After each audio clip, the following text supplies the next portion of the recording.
Welcome to the ACL FEMA webinar on emergency preparedness for organizations serving people with disabilities and older adults.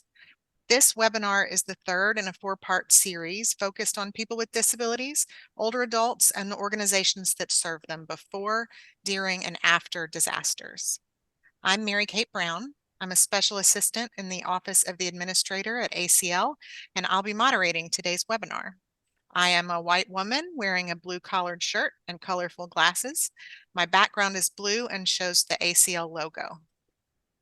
Today, we plan to hear from Sherman Gillums, Director of FEMA's Office of Disability Integration and Coordination, and Amy Wyatter Rodriguez, Director of ACL's Center for Regional Operations. We will then learn about the important work a few of our grantees are doing to support people with disabilities and older adults before, during, and after a hurricane event. And at the end of our time, we will have Q&A. You can use the Q&A feature to ask your questions at any point during the event. Okay, so, I see not seeing live captions or the transcript. Okay, we'll look into that right away. But first, I'd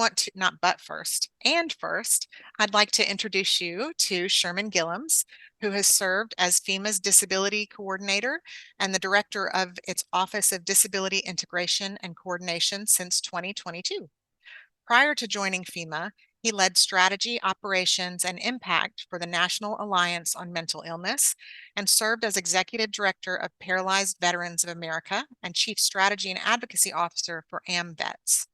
Sherman served in the Marines for 12 years and went on to obtain graduate degrees from the University of San Diego School of Business and the University of Dayton. Sherman, I'll hand it to you. Thank you, Mary Kate. And it's so good to see all of you here with us for this third installment of our webinar series. My name is Sherman Gillums, and to start with the visual description, I am a medium brown-skinned male with a salt and pepper beard. I have light-colored glasses, and I'm sitting in front of the big FEMA logo behind me on a blue background. I'll start with a few thoughts to kick us off. Hurricanes, while we know that they often hit randomly, their effects are not all that random. They are largely dictated by pre-existing social structures, where many of those who died from hurricanes in the past came from historically disadvantaged communities. And at the same time, climate change has intensified hurricanes as flood and wind risks have grown. Also, changes caused by human activity include an increase in people who often end up in the pathways of storms as population growth near coasts and flood zones enhances the threat. These factors not only make the danger of hurricanes real, they also make the danger more likely to occur in places where we least expect it. Now, there are two aspects that make hurricanes different from most other weather events. One, hurricanes are the largest storms on Earth, with a large hurricane releasing an amount of energy equivalent to 10 atomic bombs. They are not to be taken lightly, no matter how many times someone may have survived them. But hurricanes also very rarely sneak up on a community. With adequate notice, community could have up to a week to prepare, unlike in the case of tornadoes, wildfires, floods in many cases, and human-made disasters. That being said, when it comes to community preparedness for hurricanes, I've noted readiness often lies in the eye of the beholder.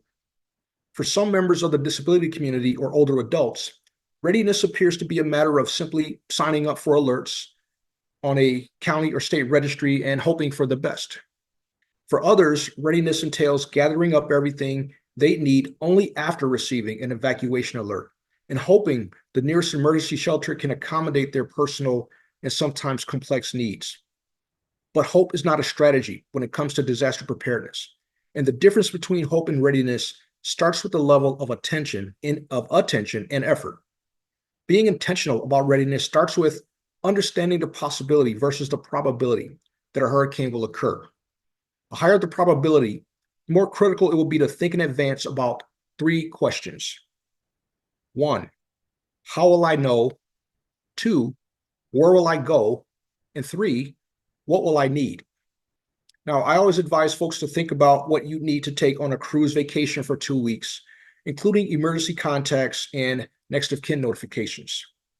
Now, while law enforcement and the military are often viewed as the first responders during severe weather events, the true first responders will be you, and those most proximal or closest to you, such as your family, friends, neighbors, as well as local community assets with the greatest stake in community recovery, such as Centers for Independent Living and area agencies on aging.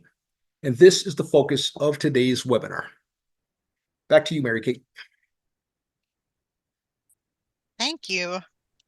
I was writing down your questions. And hope is not a strategy. We must be intentional. So that is why we're here. Thank you for that. Now I want to introduce Amy Wyatter Rodriguez, Director of ACL's Center for Regional Operations.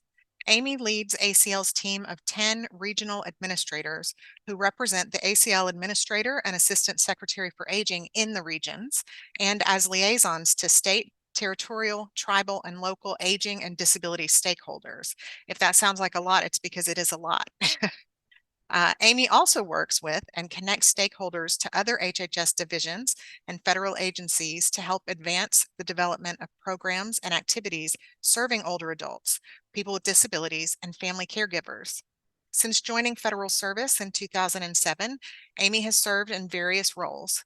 Most recently, she provided leadership to efforts resulting in the 2024 updates to the Older Americans Act program regulations, which include expectations regarding emergency and disaster coordination and other requirements.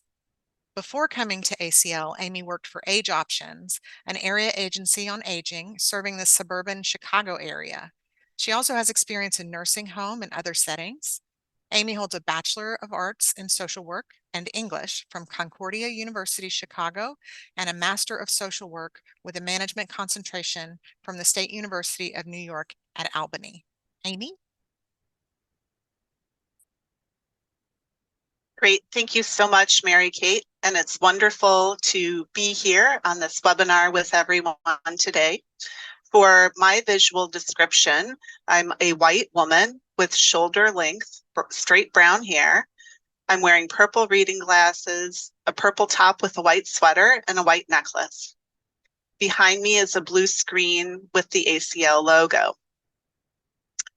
The Administration for Community Living administers aging and disability programs, funds networks of community-based organizations that serve people with disabilities, older adults, and family caregivers across the country, and engages in disability research.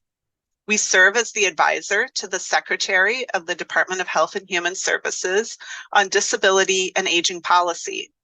In that capacity, we work across the Department of Health and Human Services and the federal government on policies that impact older adults and people with disabilities. Our work is always informed by our strong engagement with stakeholders, especially people with disabilities, older adults, families, caregivers, direct care workers, as well as state and local governments. Research and experience show that disabled people and older adults are disproportionately impacted by disasters.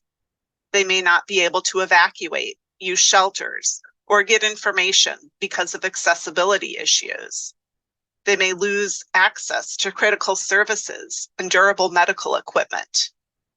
They're frequently placed in nursing homes and other institutions and get stuck without a way to return home. And they're 4 times more likely to die in a disaster than non-disabled individuals.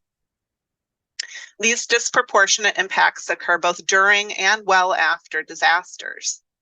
For example, 31% of adults who require personal assistance for daily care had to evacuate after a disaster, compared to just 1% without a disability.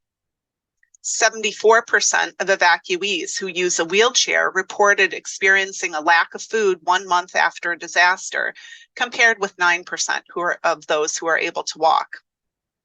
70% of deaf people who were evacuated reported living in unsanitary conditions a month post-disaster, compared to 7% who are not deaf. And older adults are twice as likely to experience post-traumatic stress disorder and 1.75 times more likely to develop an adjustment disorder after experiencing a natural disaster. The biggest challenge for people with disabilities and older adults is that too often their needs aren't considered even when we're thinking about equity and underserved populations. The disproportionate impacts faced by people with disabilities and older adults are a part of every disaster.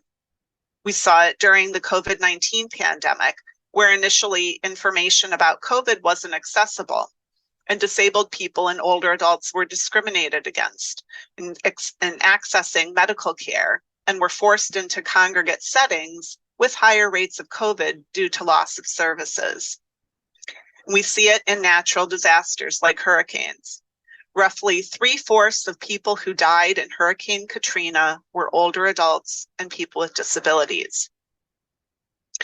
So we are making sure that people with disabilities and older adults have the information and resources they need to be informed, safe, and healthy during and after an emergency. And that requires advanced planning and engaging with you, the stakeholders, and the communities you serve before the disaster happens. These issues are a priority for the Biden-Harris administration, reflected in the president's last two budgets. Starting in fiscal year 2024 and continuing in the fiscal year 25 budget, the president proposed a Human Services Disaster Fund that would provide the Secretary of the Department of Health and Human Services real-time funding in disasters to distribute to ACL's Aging and Disability Networks, along with the grant networks funded by the Administration for Children and Families, or ACS. In the president's fiscal year 25 budget for ACL, there is a proposal for an inclusive disaster preparedness initiative to support the Aging and Disability Networks to build their organization's capacity to address the needs of their populations and to develop and strengthen partnerships with state and local emergency management and public health authorities, as well as a companion proposal for a national technical assistance center specific to addressing the needs of individuals with disabilities and older adults. ACL and its Aging and Disability Networks are building on this momentum to develop relationships across the federal government, including FEMA, the Administration for Strategic Preparedness and Response, and the Administration for Children and Families, to name a few, and with state and local organizations to close dangerous gaps in disaster planning and preparedness initiatives. It is imperative that we include people with disabilities and older adults in our disaster planning and response initiatives from the beginning. Currently in the United States, there are more than 78 million older adults, or 78 million adults over the age of 60, and more than 61 million people with a disability. These are strong and resilient communities whose lived experiences are a most valuable resource before, during, and after disaster occurs. The 2024 Atlantic hurricane season has already brought significant impacts. Tropical Storm Alberto formed on June 17th, and over the following days, it brought nearly a foot of rain to parts of Texas and New Mexico, triggering flash flood emergencies. On July 1, Hurricane Beryl became the earliest Category 5 storm on record in the Atlantic Basin. Beryl caused catastrophic damage and approximately 20 fatalities in several islands in the Caribbean Sea, with an additional preliminary death toll of about 25 people in Texas, Louisiana, and Vermont. ACL's mission, programs, and unique position within the federal government gives us the opportunity to represent and advocate for older adults and people with disabilities to ensure their needs and direct involvement are considered in policies, programs, and research. We're pleased with the progress being made to include the voices of people with disabilities and older adults in the development of systems of safety and in preparedness and response efforts being tailored to their needs. And we also acknowledge, along with our partners, that we have a long way to go in this regard to better plan for and respond to climate-related disasters and emergencies. It's important that hurricane preparedness, response, and recovery activities do not take a one-size-fits-all approach, and that community by community, there needs to be a focus on how to more directly address the needs of individuals with disabilities, older adults, and their caregivers and families. Properly planning and preparing for hurricanes can mean the difference between life and death. Thank you for your advocacy and support of efforts of emergency management authorities in ensuring shelters, supplies, and communication are all accessible when addressing the needs of individuals with disabilities and older adults. We appreciate your experience and expertise in understanding the many considerations in responding to a hurricane, including the various types of activities you undertake in scenarios when there's a need to evacuate rather than shelter in place. It's critical when people with disabilities and older adults have been displaced as a result of a hurricane that they receive assistance with transitioning back to their homes and communities, especially if they were displaced into an institutional setting. Many of these individuals also need assistance with reestablishing their personal support systems. And it's, again, critical for organizations and providers to ensure they're taking into account the lived experience of people with disabilities and older adults.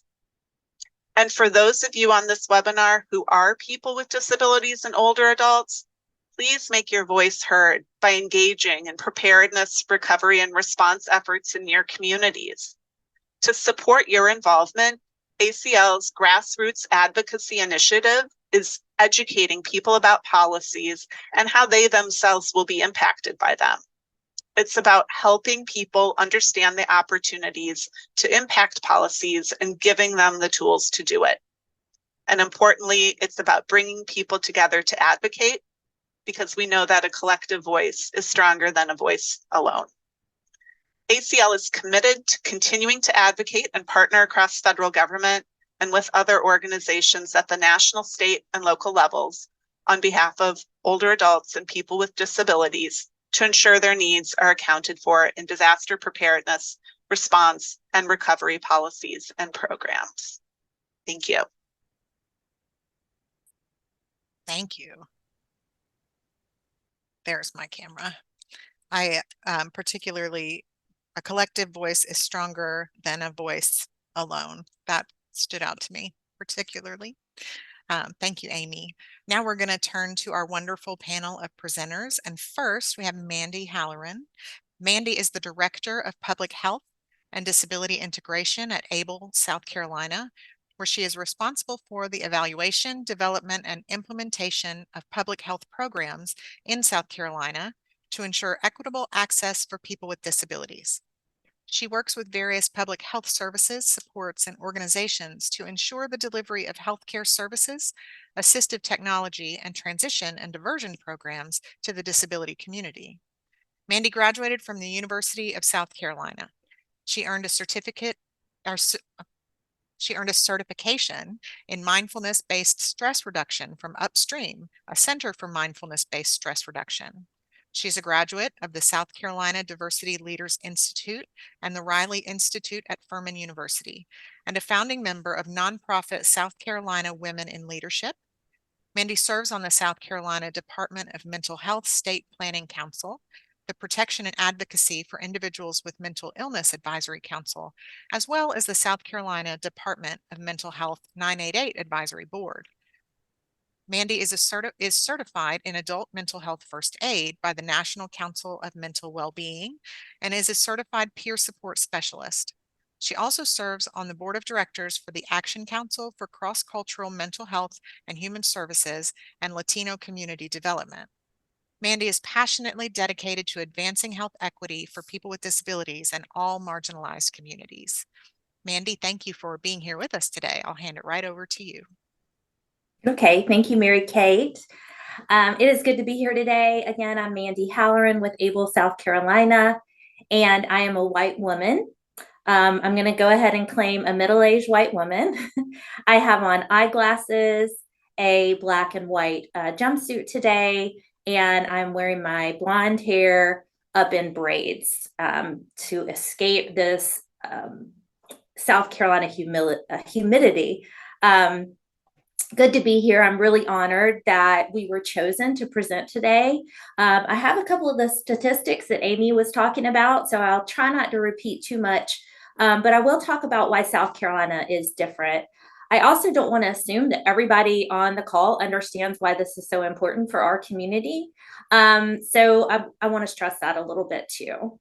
Emergencies, as we just heard, can be especially dangerous for people with disabilities. And a disability is any condition that makes it harder for someone to do certain activities or interact with the world. This can affect someone's ability to see, hear, move, understand, or communicate.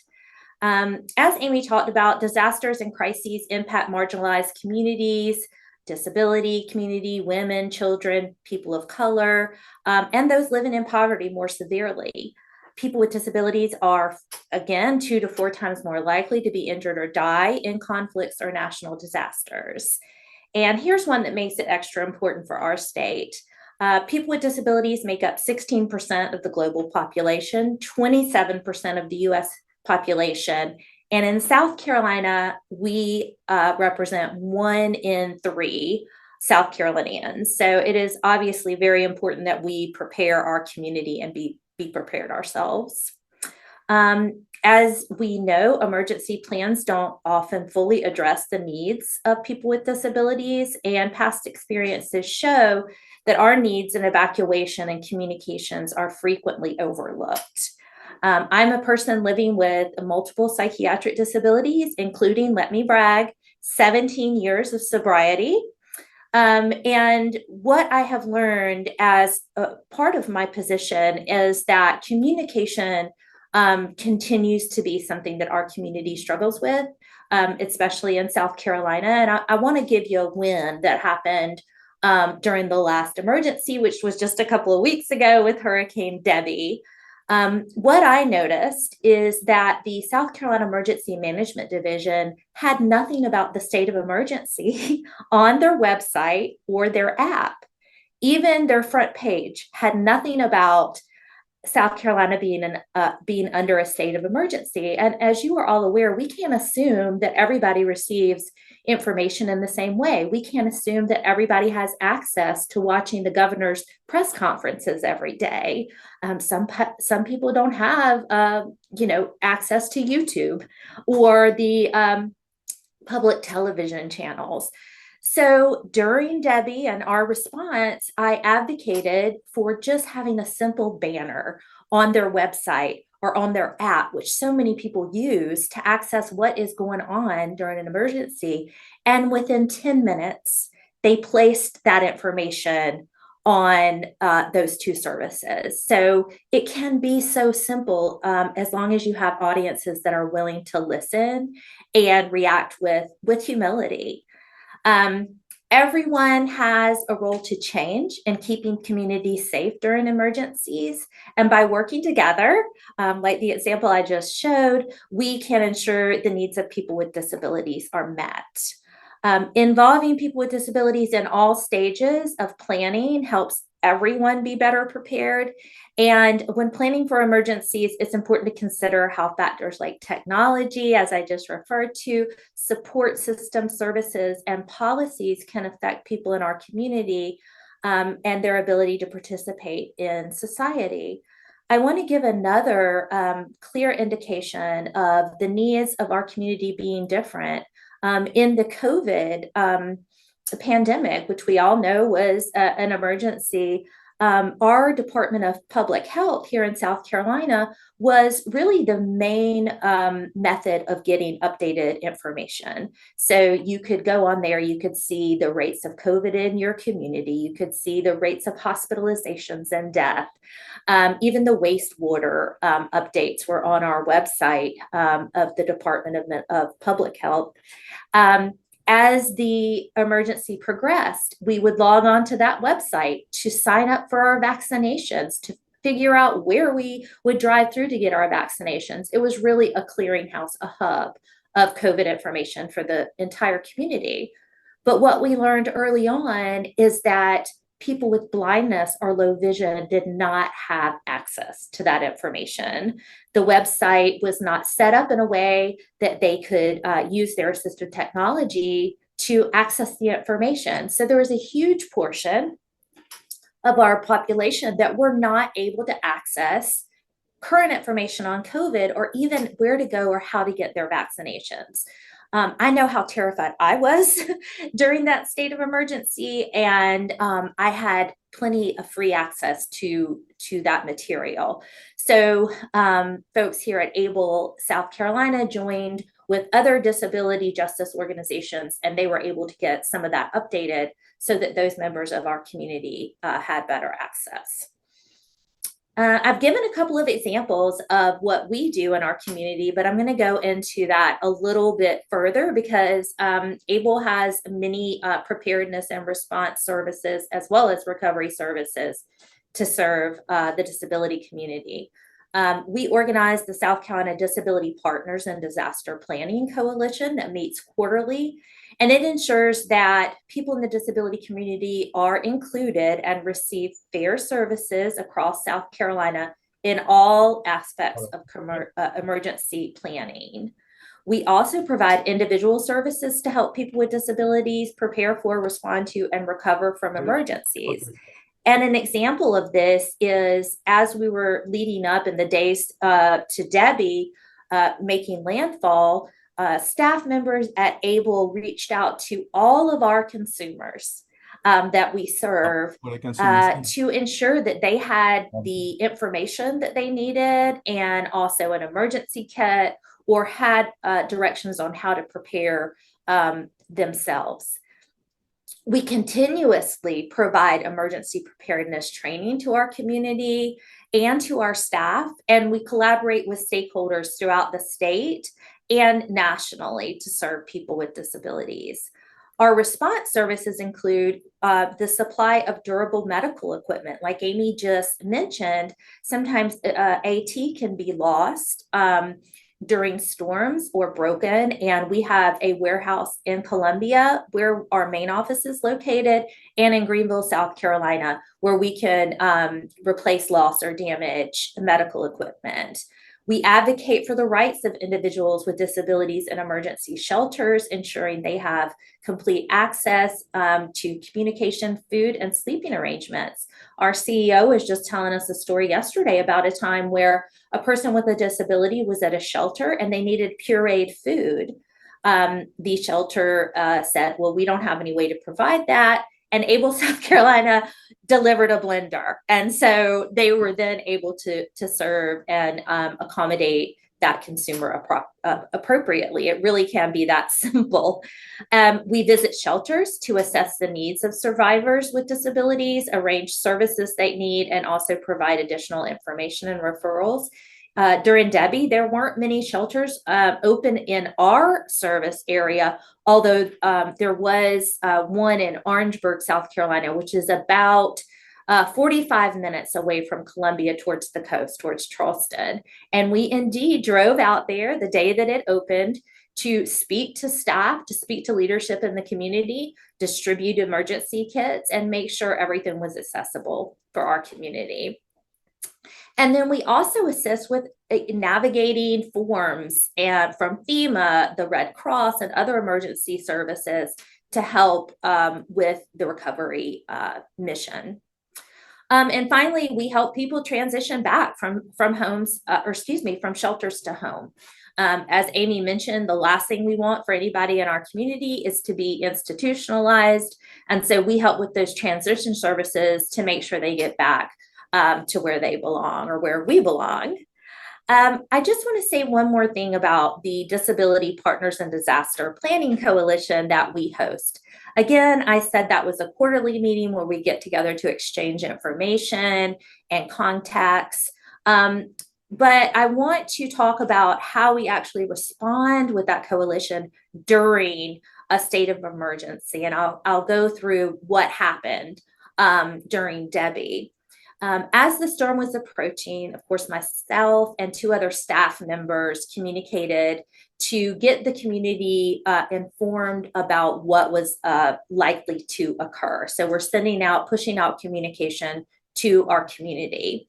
Once the state of emergency is declared by our governor, we immediately scheduled daily calls with the Disaster Planning Coalition, which are currently led out of ABLE, South Carolina. And that coalition includes national partners. It includes 2 of our sister CILs here in South Carolina. The Emergency Management Division is on there, Red Cross, Salvation Army, and I am continuously inviting new partners. I'm going to drop my email in this chat because we would love for anybody on here to join us.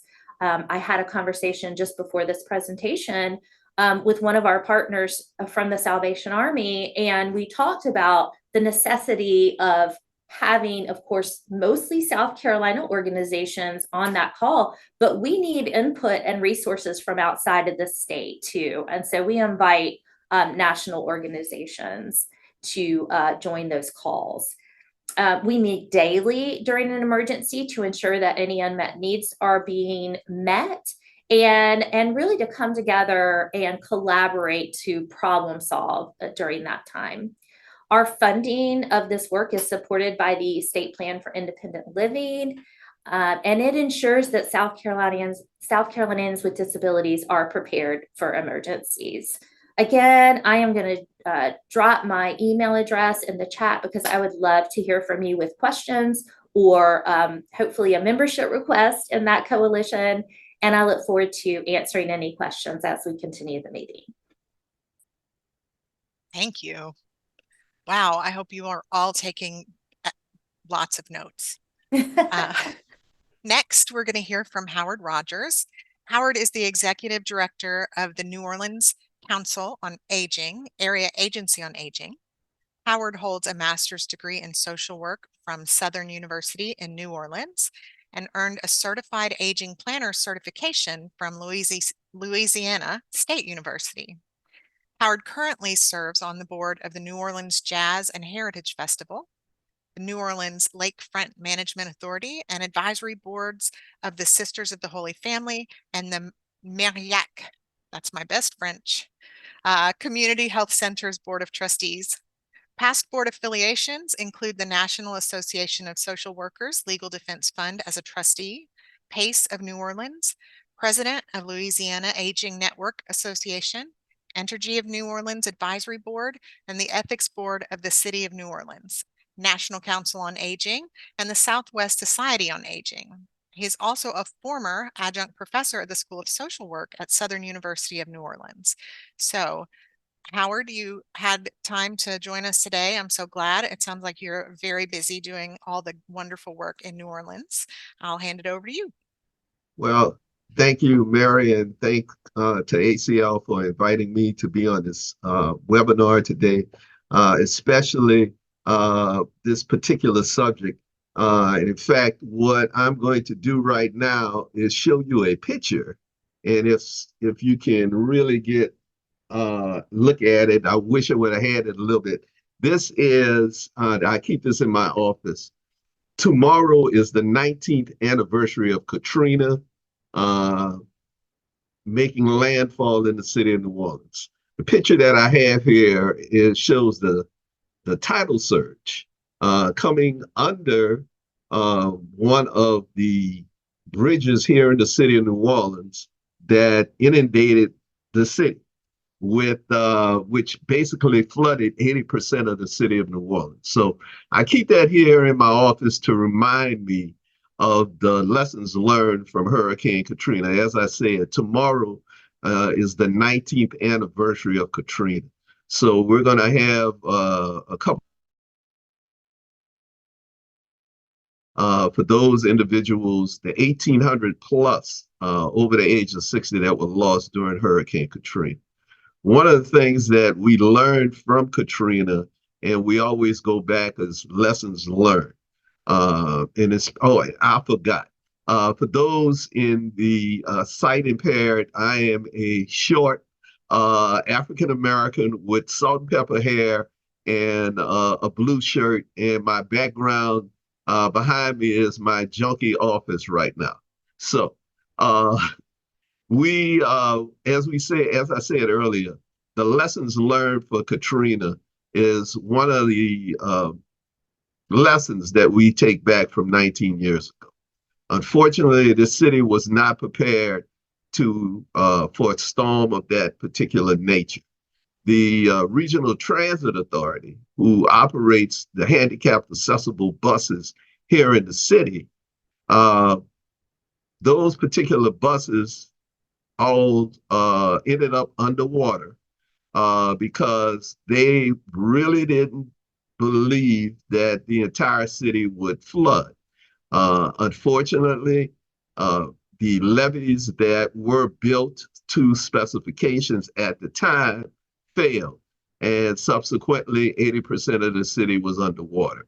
One of the things that Sherman said earlier that brought back memories, that when you evacuate, usually when you evacuate for a storm, people think that you are going, as they say, for a 7-day cruise, something like Gilligan's Island. You know, you're just going out for a cruise. Well, yes, we thought that we were going to be leaving for about 3 or 4 days, not knowing that we could not get back into this city 1 month after Katrina. And for some of us, like me, could not get back into our house for an entire year.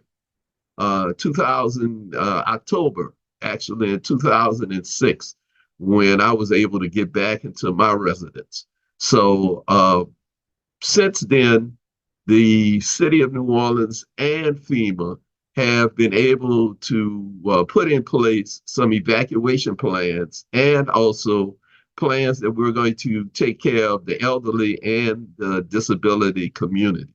One of the things that we do now on an annual basis, at the beginning of hurricane season, we get with the Regional Transit Authority and also with emergency preparedness here in the city of New Orleans, and we lay out plans for the upcoming hurricane season.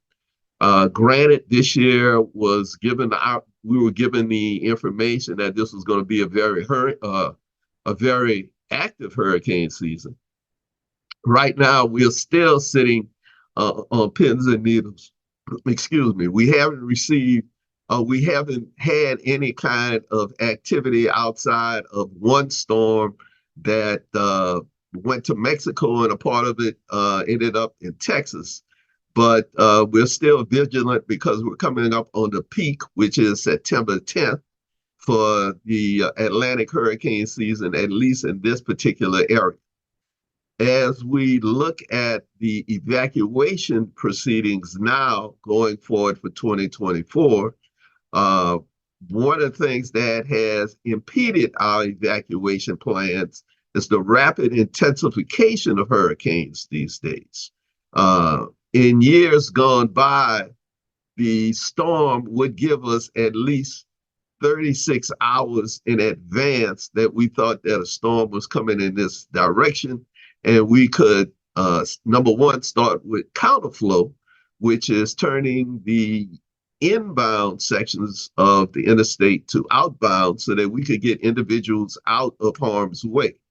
Well, because of the rapid intensifications of hurricanes, as of with Hurricane Ida 3 years ago, we noticed that we couldn't start counterflow.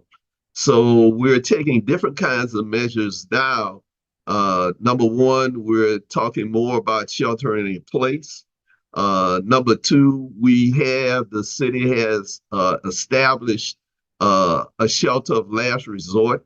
After Katrina, the city considered not having a shelter of last resort. That was the Superdome, and we saw the roof of the Superdome tore off, and some other things that happened in the Superdome after Katrina that we really didn't want to go through again. But because of the way of climate change, we now have plans in place to help especially the disabled community.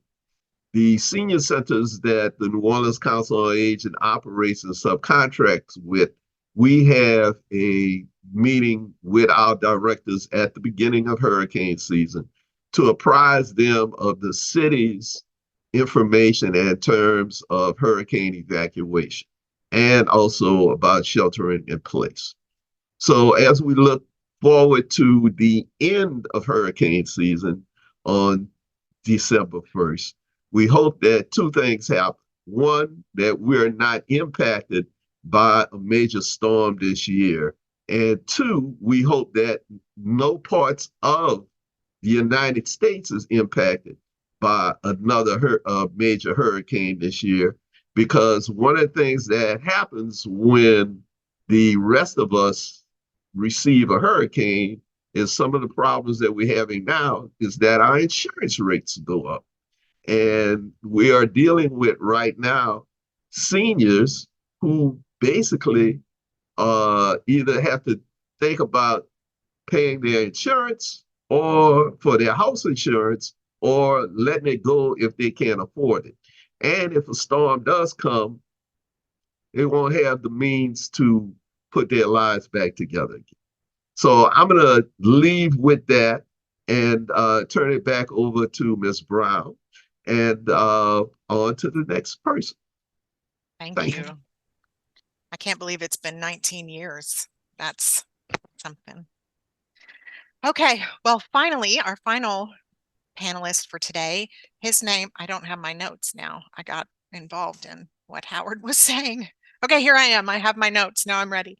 Now we get to hear from Julian Ochoa.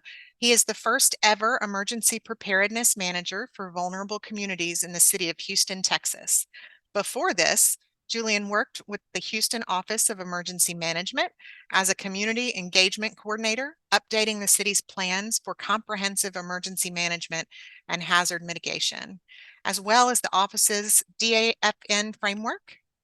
Prior to his time with the city, Julian worked for Harris County, Baker Ripley, and UNESCO United Nations Paris within the legal committee of the Human Rights and Resilience Committee.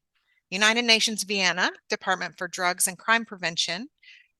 Julian holds a law degree from Universidad Católica del I have my fantastic notes here, Julian. I hope you're enjoying this.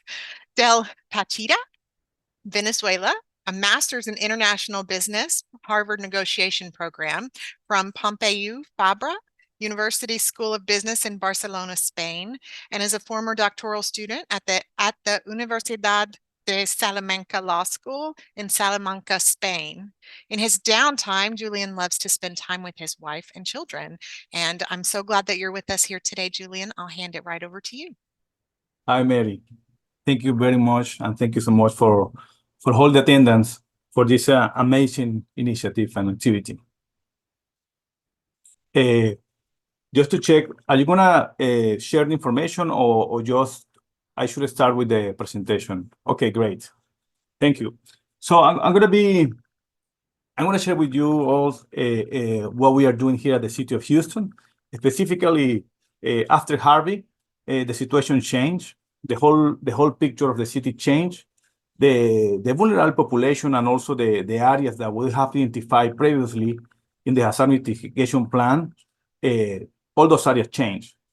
So we realized during Harvey that there were so many people, specifically from vulnerable areas and people with disabilities, that were the most affected by Harvey and then by for example Storm Uri and in consequence. So what we were doing, what was our challenge? Our challenge was 2 years ago, we need to update the hazard mitigation plan. As you know, every 5 years, every city has to update the hazard mitigation plan. And also we have to update the City of Houston Comprehensive Emergency Management Plan, almost 20 plans. And we have to create the first ever disability access and functional need emergency plans to ensure that we provide with diversity, equity, and inclusion, the whole services equally to the people with disabilities and vulnerable population before, during, and after disasters. So it was a huge challenge. And at the beginning, well, we thought, okay, how we can start? How we can start to ensure that we can bring the whole community to a table to provide ideas and initiatives, and also how we can change the engagement in order to be more realistic and talk with people, you know, about what is happening if the cavalry is not coming.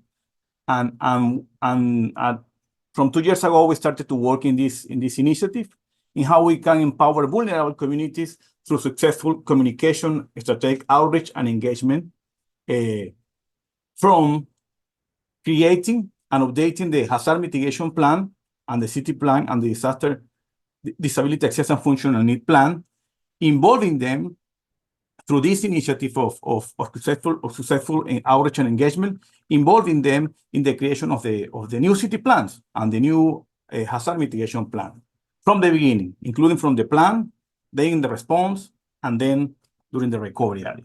Can you move forward, please? And thank you very much. So when we spoke with the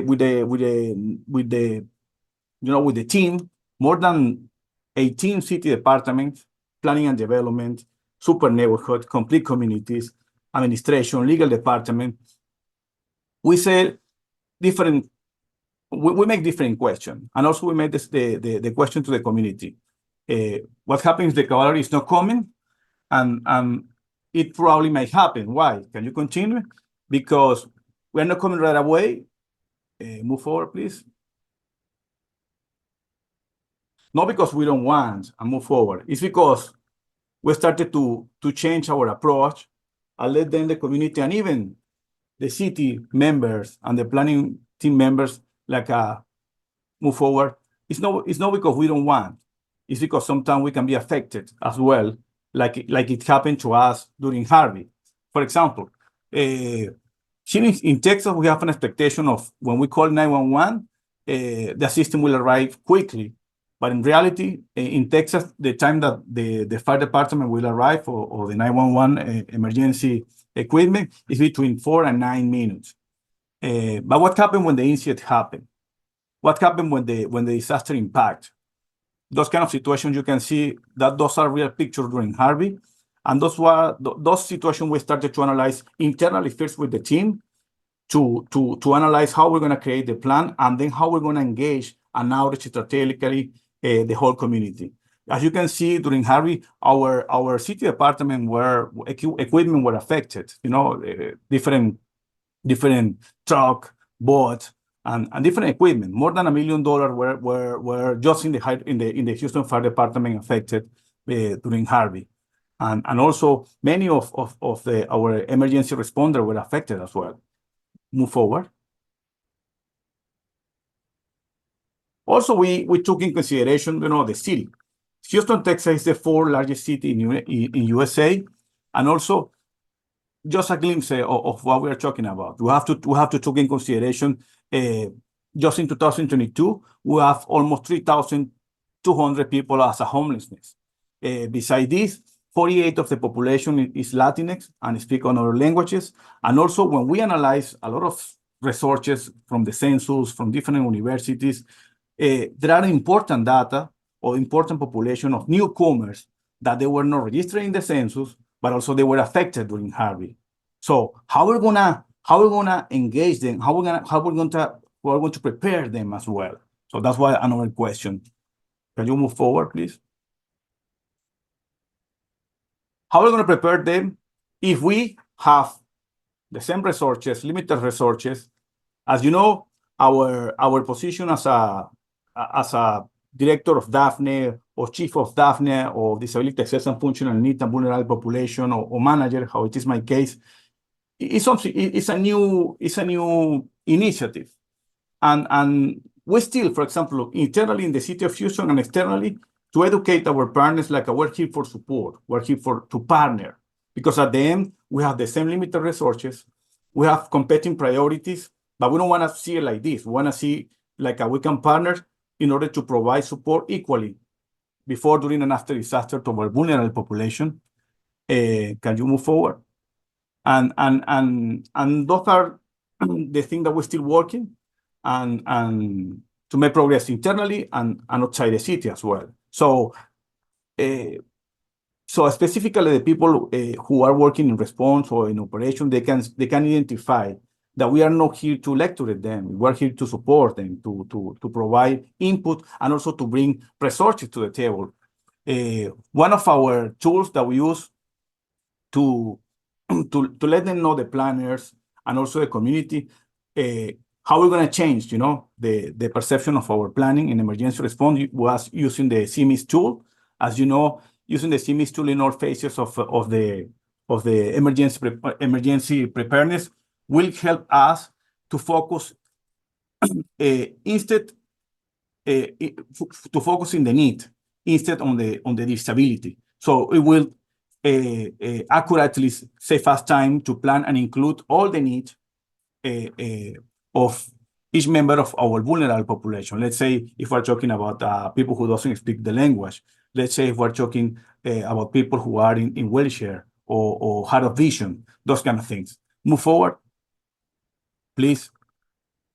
And another thing that we took in consideration was our main goals, which was to have our challenge was to how we can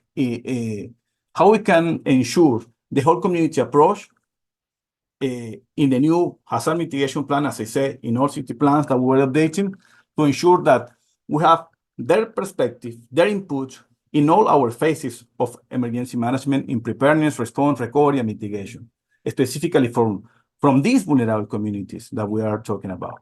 Please move forward. We have different priorities. As in every other city, with a lot of engineers and planners, after Harvey, we have identified the different areas. With the Houston Police work as well, we did our risk assessment and all those researches and investigation that we should do, to create and ensure a proper and updated plan. But our question was, okay, what is going to be different now from 5 years ago? Because we did the same thing 5 years ago, and Harvey came and changed the whole perspective. Now, before the city was flooded, just in the flooded priority areas was in the east of the city, near of downtown, and now the picture completely changed. Please move forward. So we thought, okay, first of all, we have to ensure that in our planning, we have to include the full picture of the city, taking in consideration the race, the ethnicity, the poverty, the disability, and the vulnerable populations. Those different subjects should be relational. Please move forward. And also include, as I said before, the priorities to ensure that the strategic outreach and engagement plan could bring the whole people to the table. Move forward, please. Also, logically, we analyzed, the index of vulnerability and the area affected. Please move forward. And at the end, this is the final outcome. And I'm going to start with the critical part. We identified this, as I said, with the city of Houston, but also before to do this, we did an strategic outreach with several stakeholders of the community. And we identified those vulnerable areas. As you can see, before the area affected in Houston, before Harvey, was just from let's say the number I, yeah? And now you can see how the city was affected, and we crisscross the city in different areas to cover the whole city, including ETG. But how we did to make a comparison about our diagnostic of the situation to really ensure that those areas that we have identified were the real areas, the most vulnerable areas. Why? Or how we did it. So when we did, because we invited a lot of stakeholders and different leaders from the community. And the way that we did it was breaking the pattern of the charity program. We started it's a long process. It's not easy, but it took us like more than a year. What we started to do is we used a tool that I learned when I was working in the Resilience Committee in United Nations. It is called the Asset-Based Community Development Tool. The Asset-Based Community Development Tool is a tool that facilitates you to outreach different partners and different members of the community, and instead to approach them asking, what is your need? We ask them, what do you have? What is your strength? What are your skills? what you can bring to support your own community. Instead to approach to the whole neighborhood in Houston, as you can see in the north area, south area, east, west, Goldstown, Charlestown, and even including ETG areas, right to the top in the north, you can see East Aldine or Aldine. It is an ETG area, extraterritorial jurisdiction, and we also include them. So how we did it? We connect through the appreciative conversation, so one-on-one conversation, and through the asset-based community development, we started to connect with stakeholders, PACE leaders, universities, community leaders, member of the disability population, mom and fathers, that we met them in PTO meeting, during HISD meeting, fathers that they have daughters with autism, daughters or sons who were suffering with neurodiverse pathologies. So we started to include all of them. And besides to include them, also we started to make a public meeting in those areas. As you can see, all those areas that were located, we developed a public meeting in all those areas. But we did it not just one. We did it systematically in all those areas, attending to their civic organization meeting, to their HOA meeting, PTO meeting, trying to gather as much information that we have, and also using, as I said before, the asset-based community development tool. From one-on-one conversation, we start to identify, for example, a organization like YMCA. YMCA, we have working with them in the past, but we have to be intentional. YMCA, do you know that, for example, has international services? For example, in Houston, the International Services Department, the scope of attendance is almost 2,500 people per month. And this population of service can increase depending on, for example, if there is a lot of refugees that are coming from Afghanistan or from Palestine, for example. And those are vulnerable populations that are suffering of mental health. Those are vulnerable populations that are suffering that they do not speak the language. And that was another challenge. To ensure that you are engaging those populations is connected with them. But the challenge is how you can break up the barrier of the language barrier, the culture, or even we have to accept it if in the past we neglect some of those areas. When we arrive over there, people identify us as OEM. They don't know the difference between the police or fire department or even immigration, Homeland Security. Some of them, they think that we are Homeland Security. So what we have to do in those cases, or what we did, is like using the asset-based community development, start to identify, as I said, the need, and we have the strengths, and using the strength of each member of the community, faith leader, community leader, the monk who was a advocacy group for people who was a neurodiverse pathologies or autism. We started to engage all of them, and we started to ask them, what is your strength? And then, what is your need? How do you envision your neighborhood? And what are you willing to do to complement and to help us to work together, to partner together? Because we are here, okay, to work with for you, but even more than work for you, we want to work with you, partnering with you. And we have to, as I say, the idea of this new tool, the asset-based community development, is to foster a belonging feeling. As you know, the disaster started locally and ends locally. And as long as we build this resiliency and we build this leadership with all members of the community, we can ensure power and resilience and leadership for community development.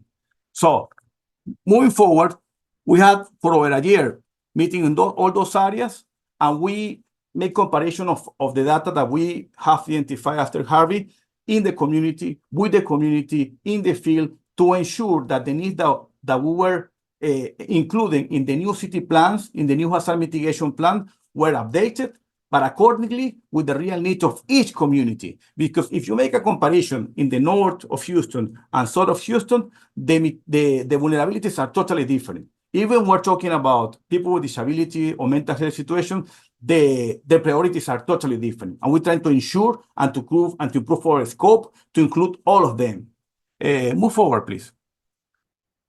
Thank you. Move forward. Okay. This is the reflection, no? People and community have deficiencies and needs, but we focus more in the assets and the capacities of the people and also on the community. Move forward, please. As you all know, you know the power map, but using the asset-based community development, we approach to each of those organizations, civic organization, universities, faith leader, private sector, but being intentional with one-on-one conversation, we identify more than the needs, the strengths. And then we started to connect each of them through a power map, and let them know like they were working together to envision one goal in their own neighborhood. What is going to happen with this? We're building resilience, we're building leadership in order to encourage the whole community to prepare, participate in trainings, collaborate in response, and also in recovery. Another thing that we realized during this investigation and during this implementation through the outreach and engagement was an important population of newcomers, as I said before, for example, immigrants from Mexico, Guatemala, Salvador, even from Venezuela. They do not speak English. How are we going to engage them? You know, because of the language barrier or the culture was really difficult to engage them. And we have realized in any situation that when there is a disaster, this community is really affected. And so what we did, please move forward. Move forward.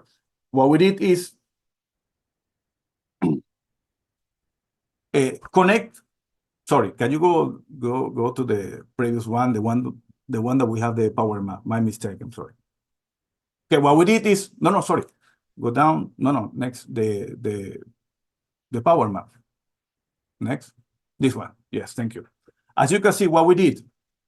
For example, there were different areas in Houston where, for example, in the West Houston, it was a new area affected after Harvey. So we identified that there was the YMCA International Services. Through the YMCA International Services, we talked to them, we did a partnership, and we let them know, like, we're gonna, and we started from 2 years ago. We started to attend every 2 months to provide disaster preparedness presentation in different languages, in Spanish, in French, and also we're using different resources from the same leaders that we identify in our one-on-one conversation through the asset-based community development.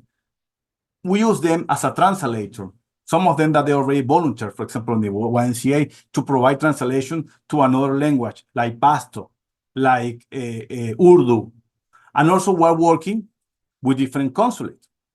We identify in this power map, like, okay, those communities doesn't have, they're an important member of the community that they don't rely, they don't trust in the civic organization. But we realized that they were working and they were attending to their consulate, to the general consulate in Houston. For example, do you know that in Houston, after Washington, D.C., we have the biggest consulate corps in USA? We have in total 94 consulate, general consulate.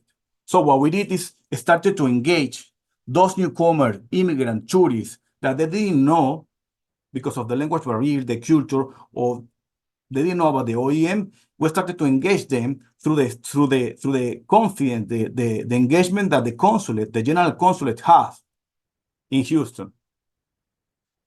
So what we did, a unique initiative in which nowadays, for example, during Beril and Derecho, the last 2 disasters that we have, we provide alert and warning, and we share the information to the 94 consulate, and we, as an outcome, we had in real time 94 different languages that we were providing information about our point of distribution, shelter, water distribution, those services that the city were providing at that time.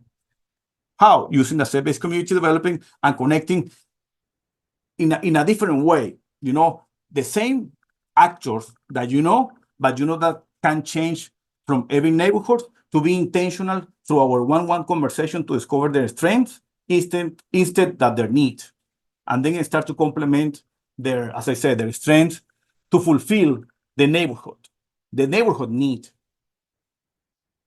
Talking with all of them, like the most important is to envision the same goal, because at the end, after a national disaster, after FEMA left, the local are the ones who's gonna support in the recovery, following their guideline, of course, because FEMA is doing an amazing job. But at the end, as long as we build resilience, leadership, they can collaborate in every phase since preparedness until recovery. Can you move forward, please? Move forward. So at the end, I just want to let you know that we tested the initiative using the strategic outreach and engagement with the hazard mitigation plan, engaging through all Greater Houston, more than 600 people, 600 people, yeah, in the most vulnerable areas.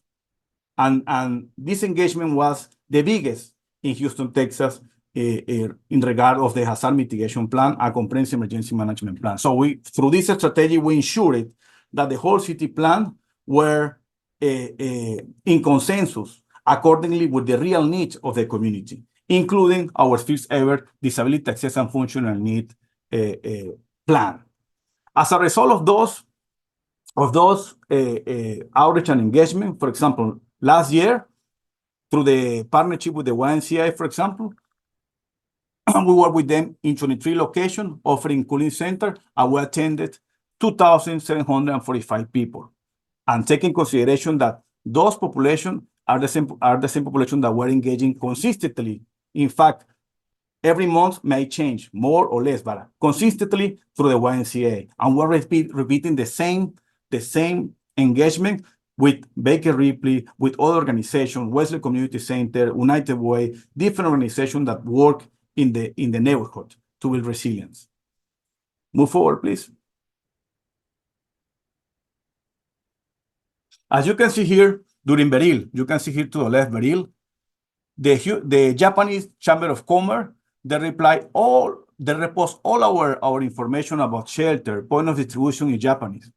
The Japanese population in Houston is about 10,000, but the Vietnamese population is really huge, and they are located in Georgetown, Georgetown area of the city, in the southwest. And also, we engage them through their consulate, and as you can see, we are providing real time during Beril and Derecho in more than 94 languages. As you can see in Japanese, we're applying the same thing in French, in Urdu, in Pashto, and it doesn't cause any cost to us. We just did it through the appreciative, through the asset-based community development tool. Why? Because we engage the 94 consulate, each of them letting them know, like, even you are a diplomat, I'm a former diplomat, but I let them know, like, hey, I've been in your situation, but the only way to build resilient is using the strengths of your collaboration. People trust you. The newcomer, even that they are no citizen, that they are coming from Mexico, they are coming every day or every month to the consulate, to different services. Let me tell you one thing. The Consulate of Mexico have a scope of attendance of 600 people per day. And we are attending to the Consulate of Mexico every month and provide in Spanish community preparedness. And also provide the resources during, before, and after, like we did here with Beril, with the Japanese, to them, and they post information in Spanish as well. As you can see, those consulates connect us with some with important members of the community. Take a look at this picture, for example. You can see the lady is stand up. She's one leader. I had a one-on-one conversation with her, and she told me, hey, Julian, I'm from Vietnam. I don't have any strength. And I said, no, how come? You should have a strength. She said, well, I speak English, but I don't have the strength, to work in a point of distribution, to do a food distribution. What can I do? And I said, what do you like? And she said, I like to talk a lot. And I said, okay, do you like to communicate a lot? Yeah, I like that. And I told her, okay, help me to do the translation. I will say it in English, And can you provide the translation to your Vietnamese community in different facility centers in your neighborhood? And she said, yeah. So nowadays she's my actual formal translator, and she's helping me, to from English to Vietnamese to translate to all those members of those communities. As you can see, there are many seniors. As you can see, there are many people who suffer mental health. I suffer mental health. I suffer of anxiety, and I try, and I didn't know about it. But I open them, I talk to them really openly and let them know, like, if they suffer those kind of disease or mental disease, they shouldn't be shy about it. There are different, they should include their medication in their plans and take in consideration that they don't have to be shy or about it. It's another disease as any other, that with the right treatment, we can be safe before, during, and after disaster. And I spoke with them really openly, and after those conversations, they share, like, oh, I suffer the same thing, I suffer anxiety, or the other suffer another disease. But the most important is to engage them. But the most important, as you can see here, engage is not just like they are over there showing and doing an action. No, engaging is like have a consistently contact with them every month, every 2 months, providing disaster preparedness. Why? Because at the end, they are the force multiplier. They are the one who gonna support you to leverage the message to the whole community. And the confidence that they have between each of them, as much as we can, we're not gonna get it. But the most important is, as long as we have this connection, this engagement, we can start to be in their life and prepare them before, during, and after disaster. Can you move forward, please? This is another example. You see, General Consulate of France, they share all our city facilities that were activated during Beril and Derecho, where we were supporting point of distribution, shelter. Also, how we were also different centers that we were providing information, services with the American Red Cross for people with disabilities and also for access and functional needs. Please follow. You can see it is last week. Take a look. Last week, the 23. Take a look this, the second one. The second one has 1.2K views just last week. Imagine the scope. So we're working at the same time, virtually doing outreach and engagement, because it's proven by statistics, like you have to touch a family, a household, one member of the community at least 2-3 times per month. So we're doing that every month, going to the different consulate facilities to provide disaster preparedness presentation. Also, we share information, and every consulate, they have a TV, and in the TV, they are providing information in Spanish, in Vietnamese, depending of the consulate. The information about the how to prepare and how to be a leader and taking care of the household and be prepared. Please move forward. Another example of this asset-based community development, for example, it helped us, through this connection, through this engagement, intentional engagement, those leaders and also civic organizations, they connect us easily with those sport teams. For example, from one of the church, I am from Venezuela. One of the pastor, they told me, like, hey, Altuve, the baseball player, come over. And I say, okay, I'm from Venezuela. I would like to have a collaboration with him. Maybe he can support us in Spanish. Well, at that time, Altuve was sick. He was in recovery he was in recovery. So, but the Altuve said, like, no, it's okay. I can refer you Jeremy Peña from the Astros, and he can do a message in English and Spanish. Imagine if we are 48% of the population in Houston. Imagine the impact of the Jeremy Peña speaking in Spanish, talking the seniors, talking the children, the moms, because the baseball here is huge. So he provided the message in Spanish, and I didn't know because I'm a rock star. I did it using the asset-based community development. This is the outcome of how if you use an amazing strategy, this amazing tool, you can start to build resilience and leadership in each neighborhood of the city. And at the end, this is what we want, because at the end, usually when there's disaster impact, sometimes we're affected as well. But as long every person, even they have any disability, or even they are seniors, or even they do not speak the language, if we provide the right information, they can be prepared and we can save lives. Can we move forward, please? This is our contact, and well, this is Julian Ochoa. Julian Ochoa is my name, and for me, it was an honor to be here. Thank you. Thank you very much.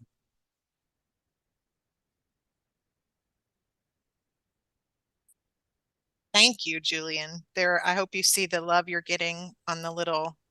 Oh, it's beautiful. Yeah. Thank you. You are getting lots of love.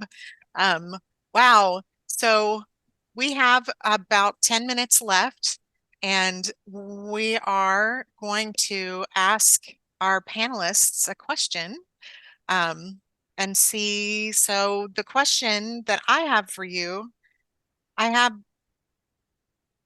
we heard, Julian, you set this up very well for me because you talked so much about partnership, and the partnerships you are talking about are looking into the community and saying, hey, you can do this. Let's partner together so that you can do this. Yes. So I wonder, Howard or anyone else, thinking about partnerships, who are your strongest partners in disasters and emergencies, and what types of resources and supports do they bring to the table when you're serving people with disabilities and older adults? And I can throw that out there for anybody to answer.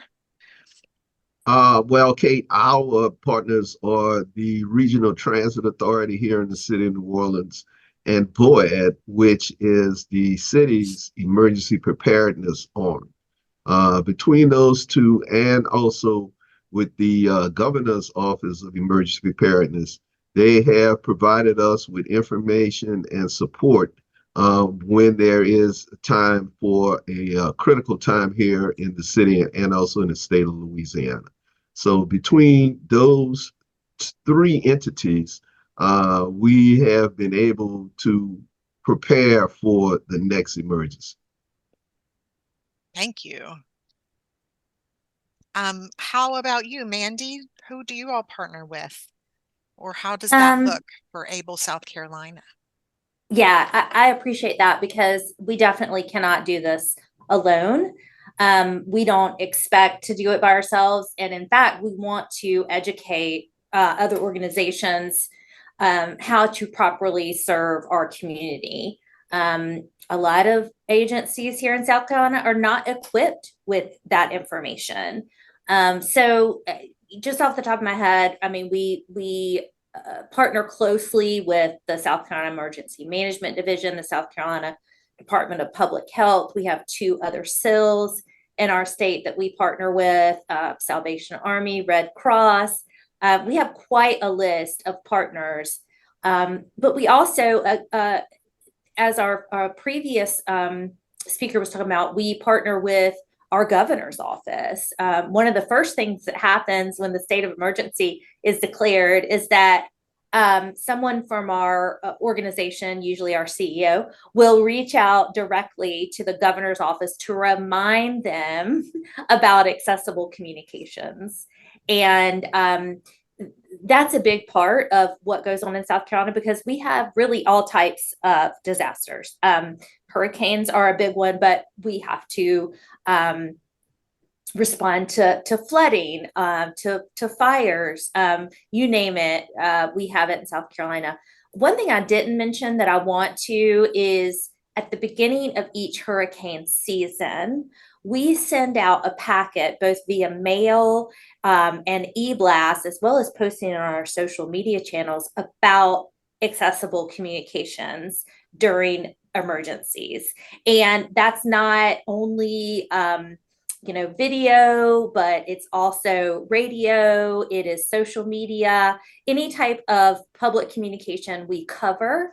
And we send that out at the beginning, like I said, of every hurricane season. We send it to local radio stations and television stations to remind them of what their requirements are.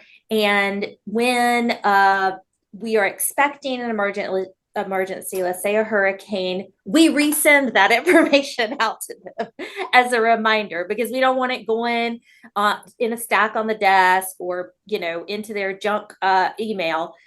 We want to make sure that they get it once a year, but then during an emergency as well, like, hey, don't forget about this. This is required, but also vital to the entire community. Wow. Thank you. I wonder, and I'm going to let Sherman and Amy both, I'm going to grab you in a second, but as we are wrapping it up quickly, what recommendations do our panelists have for older adults and people with disabilities to coordinate and manage their needs before, during, and after a hurricane? What recommendations might you give to older adults and people with disabilities directly? My recommendation to them, or what I'm doing, or what we are doing every time that we're providing community preparedness in the field, and also through information and posts that we share, as I said, through our force multiplier of stakeholder, non-profits, and even consulate as well. General consulate is like try to let them know, like if they are prepared, they can ensure independency, transportation, medication. They can implement the CMST tool. They can be outside of the 14 inequity points that are a great recommendation from FEMA, from our director Gillums. They can be out of that, but it depends on them as well. So I always let them know, like, it is a co-responsibility in which we have to partner, and they have to ensure that they follow the information. How? Well, many community centers, registering in Alert Houston. Also, we're providing, information to several facilities. It's a work in progress. Of course, the city is huge, but it's a work in progress, and we're gonna keep doing that. And also, we can collaborate, as I said, with stakeholders that envision the same thing, and they are multiplied. The faith leader is a message multiplier as well. And let them know, like, as long as they receive the message. For example, during Derecho and Beril, we realized that so many people call, hey, I need the oxygen. I have a problem with the oxygen. But we realized that if the next time, for example, we ensure that they call their oxygen supplier, if it's different than the Medicaid or from the government, they will deliver the oxygen within 24 hours. Of course, if the area is not flooded, those kind of things, but at least it's another option. And those kind of guidelines, to improve the preparedness as well. Thank you. In our community, Mary, we ask, and we start in April. We start in April with PSAs, not only from our organization out to the disabled and the elderly community, but the city and the state starts with PSAs to get ready for hurricane season. Get your hurricane kit ready. Have a 7-day supply of water. Make sure you have canned goods in stock. Also to have some cash, because when the electricity goes out and you need to access anything and you can't use that debit card or that credit card. Additionally, you also make sure that you have at least a 2-week supply of medication and have on hand so that you can give to a good friend outside of your particular area. Where are you going to be in case you need to evacuate? That's one of the lessons learned for Katrina. So, and those particular items, especially canned goods and water after hurricane season is over with, utilize them, and then get ready for next year. Get ready for next year. Mandy, do you have anything to add? I'm putting you on the spot. I don't have to. Okay. Okay, there we go. There we go. Are we talking about preparation early in the season? I'm sorry. That's what I was listening to the answer. So. Sure. No, what recommendations do you have for older adults and people with disabilities to coordinate and manage their needs at any point in the process? So okay, understood. Thank you. So we really push out similar information to what Mr. Roger was talking about. But we also train people with disabilities individually. So not only do we offer trainings virtually and in-person trainings at our offices, but every consumer that calls ABLE South Carolina is asked the question, do you have a personal emergency plan? Followed by, would you like assistance in creating one? You know, that is our recommendation. So if we don't touch them directly with the training, we are touching them directly when they call in for the first time. And so that makes a huge difference in getting that information out to the community. Awesome. Well, thank you. Thank you, our panelists. We could go another 45 minutes, but we're going to wrap it up here in the next few minutes. Would you, Sherman and Amy, do you all have anything? I hope you'll speak for at least 10 minutes each. I guess I won't be redundant. I think our panel of experts said it all. I'll just, put a bow on it by saying, in school, we were used to getting the lessons before we got the test. But in the job that we do, we often get the test and then learn the lesson. And that point was very well made in this group here. And I guess one of the biggest aspects of preparation we've learned is that we don't get good choices after making bad decisions in terms of whether we've decided to prepare, we've decided to do the things that Mandy talked about, make a plan. And it doesn't go away or get easier when you pretend like the problem doesn't exist, especially in places where we know there will be hurricanes. We know that there are parts of the country where they are perennial. And so we encourage everyone to heed the warnings, listen to these experts, and no matter how difficult it seems, somebody has thought through the difficulty and can talk you through it if you reach out. So I'll just leave it there and kick it over to my colleague to get the last word. Thank you so much, Sherman, and thank you to everybody. This has been such an inspiring webinar, hearing about all of your work. I just wanted to share, too, that what folks can do is know those resources there in the community. So in the chat, I put links to ACL's Elder Care Locator and Disability Information and Assistance Line. There are great resources there. And again, just thank you for your life-sustaining and life-enriching work. Thank you. Yes, man, thank you. I love things like this because it just reminds me why we do what we do, and how it is so important. So thank you. Today's webinar will be available online soon, hopefully, and we will look forward to seeing you at our 4th webinar next month. So keep your eyes peeled for an announcement about that. And that is it. Thank you. Thank you so much for sticking with us an extra minute or two. I'll second that. Bye, everybody. Bye. Thank you. Bye. Next, we need an approval of the July 24th, 2024 meeting.